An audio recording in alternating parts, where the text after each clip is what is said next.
Hi, Cam Fam. Creative Artist Magazine is here with the legendary hip hop artist, Michael Netherly Sr, AKA Roc Box. Hi, Roc Box. How you doing? Hey, how you doing? I'm well. So I'm so excited to be able to do this interview with you because I recently caught up to you at the Summer Paint Out feature at the 5 Point Youth Foundation. Silky D and King Create presented that, and saw you Right. doing your thing up on the stage there. And I was so impressed that I said I had to have you in the magazine. Roc Box, Roc.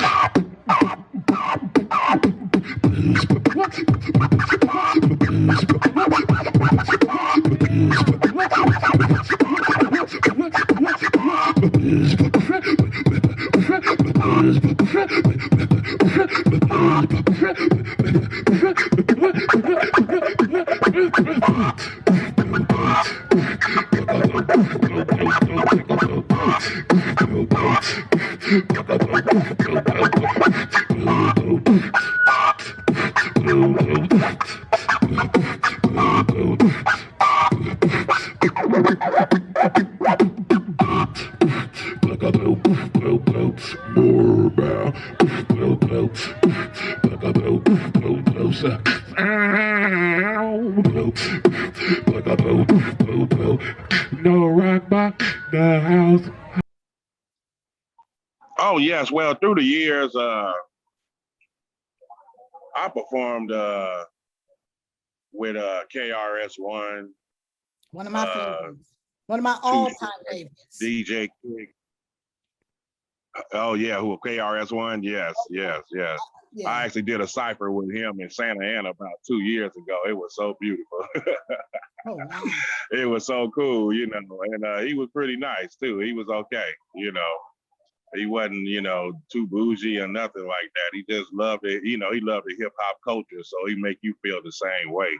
Oh wow, you know, that's good to hear. Yes. You're a fan of somebody. Yeah. It's nice to find out that they're actually good people in person. All right, we have a little technical difficulties there with Roc Box, but we're back on. So we're gonna start with what got you into beatboxing? Well, I used to emulate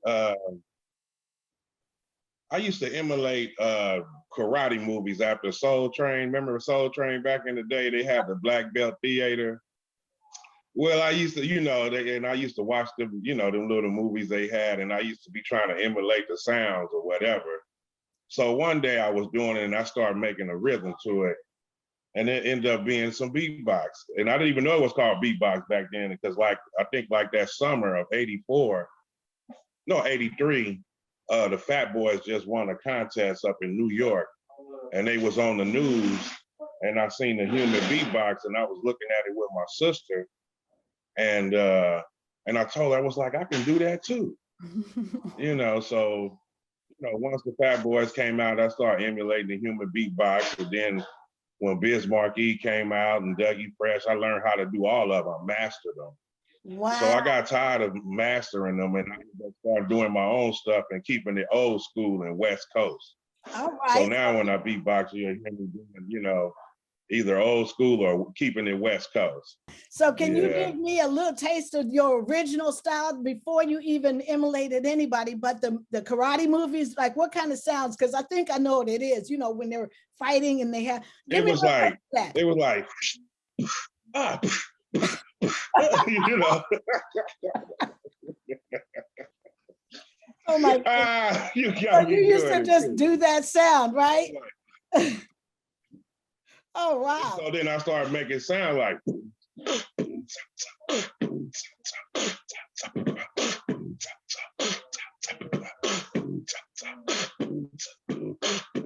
You know, I started turning it into some music. Wow, that's what I'm talking about. So I did a video of you on stage at the Paint Out at the 5 Point Youth Foundation this summer.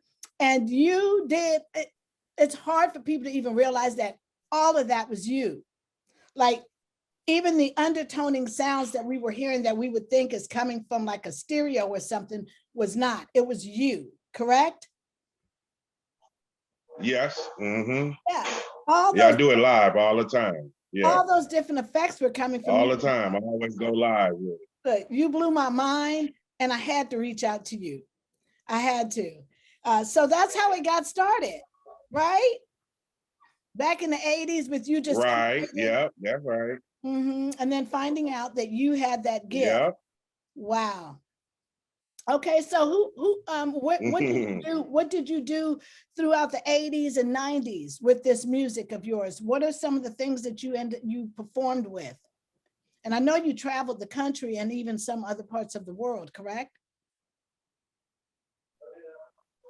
Oh yeah. Well, actually, I just moved back down here to California in like 2013.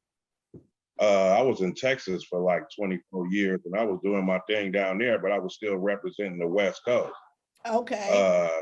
Uh, I'm from the original Ryan Rocker production crew. That's where the Ryan Rocker Entertainment comes from. I turned it into a label back in '98 in Texas. Oh, So okay. when I moved back down here, I just kept it going. Okay. And but far as I've been overseas and stuff with it. I even performed while I was in war in Desert Storm. Oh, wow. That brings me And to I met Mystical over there. And Mystical, a Desert Storm veteran too. So I met him over there. We're doing a little talent show or something and everything, just trying to entertain ourselves after the war was over. It turned out pretty good. And I ended up being like the DJ because they didn't have no music. So I was the music. wow. All Right, night. And I because take my little breaks. you're a Gulf War veteran, correct? Desert Storm? Yes. Desert Storm veteran. Yeah. How long did you stay over there? Yes.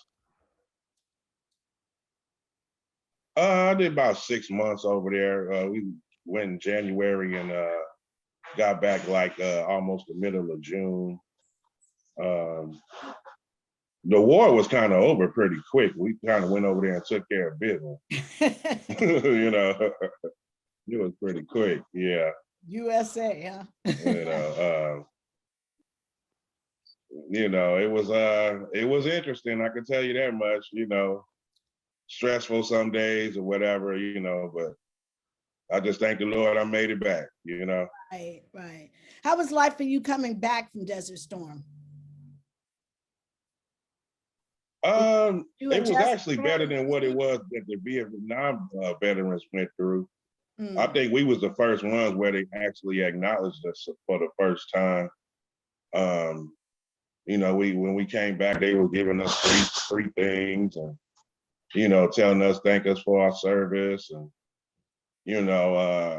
they treated us pretty well. But far as the transition, far as saying coming back, saying to America and everything, I didn't know what PTSD was, um, and come to find out I had that too, the PTSD. I think a lot of veterans that come back from combat has that. And now that I've been through counseling and classes and stuff, now I'm ready to teach it. So okay. I'm probably going to take the class to teach it soon because and then I'm also president of Veteran Council over where I'm at the Cabrillo in Long Beach with City Heart. And that's where I'm at right now. I'm actually in the office. I know, yes. I'm actually in the office right now. Yeah. So, and so your title is I decided to come over here, because I know they have some kind of good background and everything. And I didn't really want everybody to be in my place like that today. okay. So now what's your official title there at the Yeah. veterans place? Oh, I'm a president of Veteran Council at City Heart. Wow. Yeah. Awesome. And basically what we do over here is we help the veterans basically get back on their feet, give them welcoming packages when they move in. Like where I'm at right now, we have food for them and different cleaning supplies when they first move in. Give them a welcome package, and if they need any resources or anything to help them get back on their feet, we got it over here. So they'll come over here and we'll help them out with the computers and stuff like that. So I like it because it's beneficial and it's a service I'm giving back. You know, I love it. So yeah. Well, and then and then by being a veteran, sometimes when you talk to people, everybody ain't gonna understand you because they ain't been what you've been through. So the only person I can talk to sometimes is another veteran. right. So that's how we got everything started right here, like that. Yeah. So yeah, it takes one to know. and it's like yeah.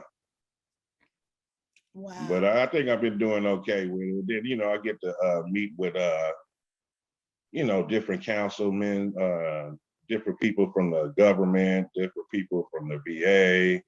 They have a lot of people that donate stuff to us out here. So it's pretty good, and like I say, it's beneficial and it's a good service to the people that's here. That's powerful. That's good. And now there's another thing that you are going through. See, people see you up on stage doing your thing like I did. And then we don't know how much strength you have, and that you're also a powerful advocate in and of itself for other things to inspire people that may be going through the treatments that you're going through. And I'm going to let you go ahead and tell us about that.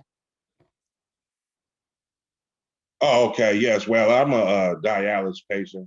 I've been on dialysis for 10 years. I got on dialysis when I was 40, when I was still in Texas. And once I was working and everything while I was down there, but it got to the point where it was kind of, taking toll. So I ended up resigning, and I ended up moving back to California because I had more support this way. So that's what I ended up doing. But, at the same time, I had in my mind, I was like, if I ever go back to work, I was going to work for myself. Right. So that's what I've been doing the whole time. I just got back, I got down here and I started doing shows, ended up doing like 3 different tours, and everything accumulated for, reference. And then I started putting out music with the internet too, for a long time too, because I've been doing the internet deal since like 2008. Oh, wow. So it's been a while, so by the time I got down here, I was already in the mix already. So okay, I ain't gonna say it was easy, but it was a smooth move. Right. And so really what I want to do is, like, your story is an inspiration to anybody who thinks that anything is too hard. We can still get out there and make things happen, because you're in dialysis like 3 times a week, correct? Yes, 3 times a week, Monday, Wednesdays, and Friday. And my whole deal, I was like, when I do the music or whatever, I got a song out called Veteran Song that I made off of my album called Rebellion Through an Ink Pen I made back in December. Just came out in 2020.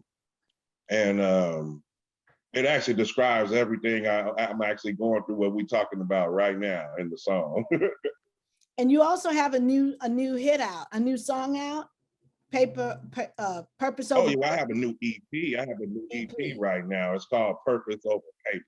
There it is. Yeah, Purpose. And I heard some of that. It's got 6 songs. And I heard some of that at the. Yeah, matter of fact, that day when I seen you, I performed one of the songs. Yes, I did hear that song. Yeah, it's fire. You get 2 thumbs up from me. Right. Thank you. Look, thank you so much. Yeah. And then my whole deal with the dialysis situation is that I don't let it define me. And I have a good spiritual connection. I feel I have a good divine connection, you might say, that keeps my strength going on reference to the dialysis. I think most of the time, only time I really think about it is when I go to my treatments. But after the treatment is over with, and then the next day, it's like I'm not on it really. I'm back to my regular self, So, and I just look at it, and then I do it too, like you say, as an inspiration to others too. Right. Just because you going through something don't mean you can't still do things. You just got to know your limitations and be able to live with it and deal with it. And don't let nothing stop you. And you know, stay in prayer and supplication at all times. You know, so that's where I'm at with it. And and you'll hear it in my music and stuff like that too, all the time. Okay, well, go on and give me a little taste of that. Let's hold on. 1 on 3. 1, 2, 3. All right, so we're gonna get a little taste, everybody, of Roc Box Beatboxing. All right, thank you. Okay, you ready? We ready.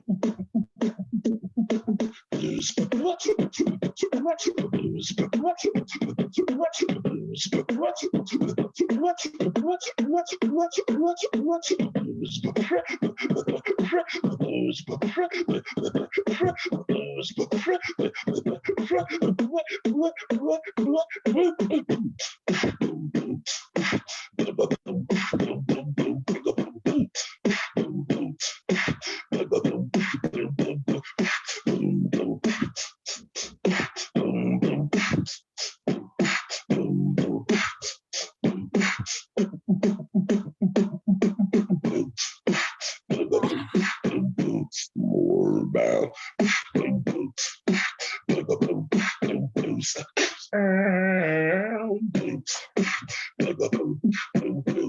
you know, Roc Box in the house. Hey, wow. We got it right here in the house, That's right. magazine with Roc Box. Oh my goodness! That's right. Thank you for That's blessing right. us with that. Thank you so much. Oh yes, you're welcome. Anytime, anytime, anytime. And so now I saw you have on your shirt. You have the name of your production company, Rhyme Rocka. I want everybody to look out for Rhyme Rocka, and know that that's more of what That's they have in the store right there. Wow. Okay, I'm so got happy you. to include you in Creative Artists Magazine. Yeah. Now you're Michael right. Netherly Sr. There's a junior? Yeah. Okay, you have Yes, I do. I have a son. okay. Yeah, I have a son. My son is Michael James Netherly Jr. He's in Texas. Okay. And I have a daughter too. I have a daughter too, named Ashton Netherly too. So yeah, I have her. She's the oldest. Ashton. Ashton, okay. Ashtan. Okay, Ashton. I did a feature with Double Guns and my boy Urge 7. We got a song out called Watts Tough. Okay, and now you can see it on YouTube. The video was out. It's been streaming and everything for probably about a good 6 or 7 months now, as far as the song, but as far as the video, probably about 2 or 3 months now. And who were you on the stage with at the 5 Point Youth Foundation? Oh, that's Double G. That's one of my artists I work with Ryan Rock Entertainment. Yeah, his name is Double G, aka God's Gift. Okay, he actually has a radio show on Mondays on Accelerated Radio. Y'all can check out anytime too. That's that Double G shit. Rhyme Rock and Rise, guys. That's that Double G shit. Real chicken. Mr. Go Getter, the rhyme spitter. If the glove doesn't fit, really ask me. Any other projects? I know you just did one. Yeah, I just finished my EP, Purpose Over Paper. It's streaming in all digital outlets. So first, I just want to say it's an honor actually having this interview with you, because this is the first time I ever told everything about myself. You know, usually I just kind of keep it music and that's it. And so like when we was talking and everything, I had told you I was gonna, you know, let it all out.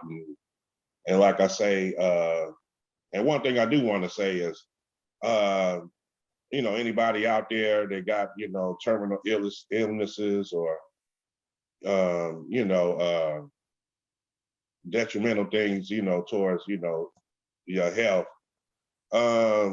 it's not over.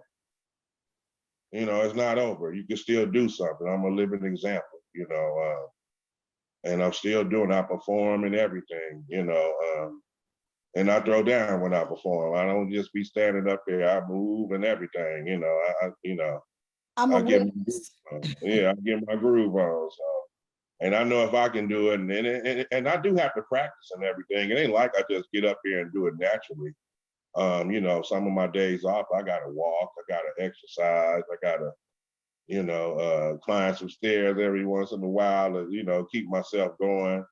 Because every time I get out of treatment with dialysis, I become weak. So I used to get something to eat, go to the house, rest.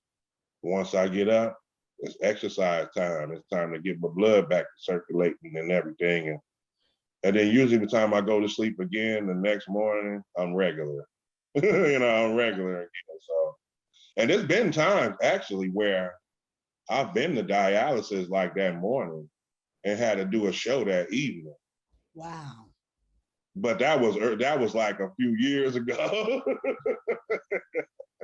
That was like a few years ago. I kind of stopped that because it hurts, It That's was tough. not easy, but I still got through it and everything, and the people wouldn't even notice that what I was going through. But like I say, I don't really broadcast it too much or nothing like that because, once it's a business to me. When I'm out there, it's business time. Well, here Yeah. at Creative Artists Magazine, we really like to inspire others, and a lot of artists have more inspiration than they may know. That's why I like to go a little deeper and share their story, because they Right. help another person that's feeling like it's too hard, or they're the only ones, or how can they, when they hear how other artists are managing, it inspires them to feel like they can do it too. Right. I like Right. I like to help people with your story. You're helping someone else. That's the hope I have. Right. Right. Well, that's my purpose. Yeah, because when you were up on stage, there is nothing in me that would have known of what you actually are going through. And so Right. I definitely take my hat off to you for having that presence on the stage like you do. And you're not Mhm. you're not broadcasting that about you, but in this instance, we want to inspire anybody else that might feel like there's no hope, or they're just in this dilemma alone and there's no outlet. You're an example. Right. Right. Yeah, Right. Yes, well, I appreciate that too. And absolutely. another deal I wanted to say too is reference to any veterans out there too. It ain't over either. Yeah, there you go. I know it's a transition, from the military back to the civilian world. But the whole deal is, just take your time to adjust, and if you had to get back in the workforce, do that. If you retired, get your pension and and enjoy your life, because you already did your service. Yeah. You And if they need any help, there are other veterans that have been through a lot of similar situations that they can make a connected bond with in the right. And then over here where I'm at, like I say, the Veteran Council, we have folks with mental health issues. We got a program called VPAN. They come through here sometimes and have classes for the veterans, because we got a lot of people coming back from Afghanistan now. Oh, right, right. But over here, we have people all the way from the Korean War Wow. to Afghanistan. Yeah, so it's oh man, and Wow. it's a big difference when you're around veterans and then when you're around, civilian folks Civilians, too. yes. We all got stories. Right. Yeah, we all got stories. Takes one to know one stories, right? Yeah, that's the truth. Yeah, no lie. Yeah, and we help each other out too. It's a brotherhood. It's a bond that Or sisterhood, can't because nobody there are take girl away. veterans too now. Say it again. And sisterhood, a Oh brotherhood, yeah, sisterhood. sisterhood too. Yeah, okay, my bad, my bad, my bad. Yeah, and sisterhood too, because yeah, they serve just like we do. And there's females over here too. Okay, good deal. We got female veterans over here too. All And right. they actually have a program over here for women that go through domestic violence and stuff like that. They have a program over here for that for the females too, and it's pretty good. And then it's for veteran females and also low income. So any female is welcome over here. Reference if you have a situation and you need to get away from a situation or something like that, and they help, they help them get back on their feet too. All right, I know I do have a little question for you. Last year, because we've been having this COVID thing. Last year, this time, what were you doing? Actually, I had a show in LA. It was a comedy show, and I was the musical guest with Michael Williams and Novocaine. And actually, Silky D had invited me. She the one set it up for me, actually. Oh, wow. And it went pretty good. Matter of fact, it was with what's the name? It's the dude named Unknown. It was at his place. Okay. It's a dude named Unknown. Yeah, Unknown. Yeah. It was at his establishment, and it was pretty good. It was a good intimate setting too. Oh, wow. And and at the time we had to go through the regulations, because of the COVID-19. So everybody had on masks. Everybody was 6 feet apart. Wow. Yeah, so everybody needs to know that I just did an interview with Michael E. Williams, the godfather of comedy. So, wow, that's interesting. So right. Yes. Look, another divine connection. Another connection. Look at that. What are the odds of that, right? I really had no idea. Right. Man, yeah, look, see? Yeah, that's a divine connection. Divine connection. It's all coming together.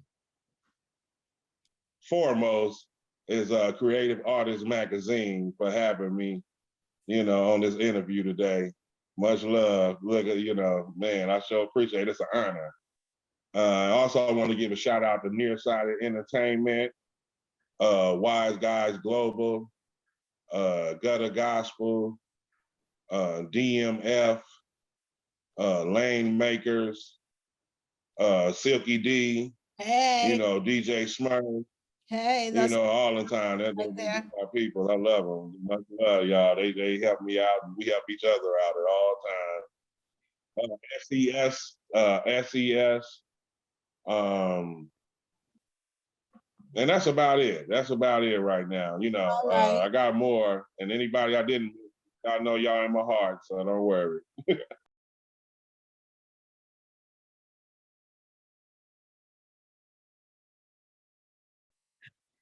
Okay, so just for fun, Michael, can you teach me any beatboxing? I mean, I literally know nothing whatsoever. So if you can get me to make 2 or 3 different sounds, and maybe somebody else can learn. All right, check this out. What we gonna do? Okay, I need you to use your voice a little bit, just a little. I mean, just like a just real little. But I need you to make a beat like that.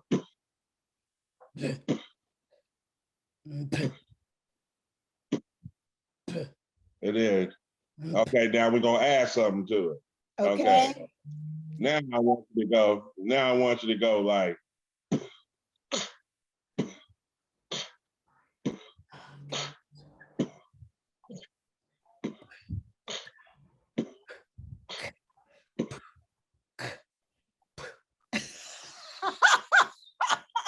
Hey, there you go. I hope somebody else can learn how to do this based on that, because yeah, no, I'm not doing it.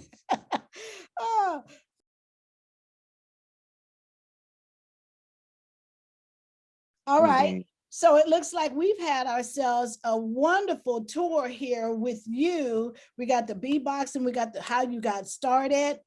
We have some of your inspirational things, and that you are a veteran. Wow. This is powerful stuff that we like to hear from our artists, to know, help build that, build us up as an artist community when we get to know each other on a deeper level sometimes, and that's what I try to do here at Creative Artists Magazine, is to share that passion, because we're not just a click or a link, you know what I mean? We have these real things that we can actually inspire, because you inspire with your music, and a lot of painting artists, they inspire with their paintings, and then they themselves, like you, are an inspiration also. So we can be inspired by you as the person and you as the musician. So together that makes you a creative artist. Right. I sure appreciate it. I'm honored to be a part of, the Creative Artist Magazine.